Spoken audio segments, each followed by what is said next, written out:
La bioéthique à la française est en train de disparaître sous nos yeux. La France est en train de réviser pour la 3e fois sa loi de bioéthique. Procréation médicalement assistée, recherche sur l'embryon, diagnostics anténataux, don d'organes.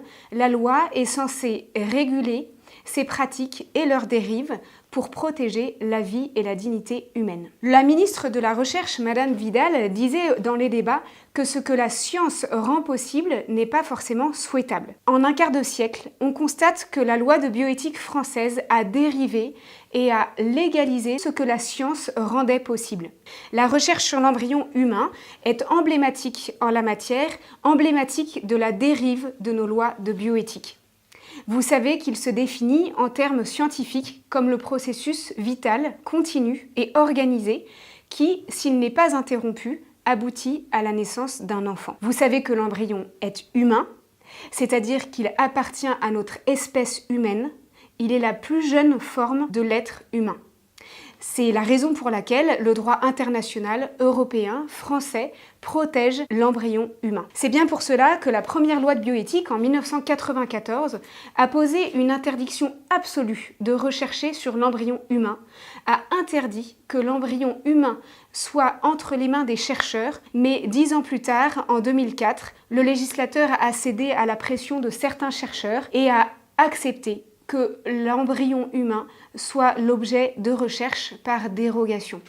Ce qui a conduit naturellement en 2013 à autoriser par principe que l'embryon soit un matériau de recherche de laboratoire. En 15 ans, la recherche sur l'embryon a été révisée 5 fois. Il n'y a jamais eu autant de révisions juridiques d'un régime qui est censé réguler une recherche. La recherche sur l'embryon qui a lieu dans le monde depuis plus de 20 ans ne guérit pas. Il n'y a pas de thérapie effective à base d'embryons humains ou de ces cellules souches embryonnaires humaines. Il s'agit donc d'un mythe que certains chercheurs utilisent pour diminuer les exigences de la loi et disposer plus facilement de l'embryon humain.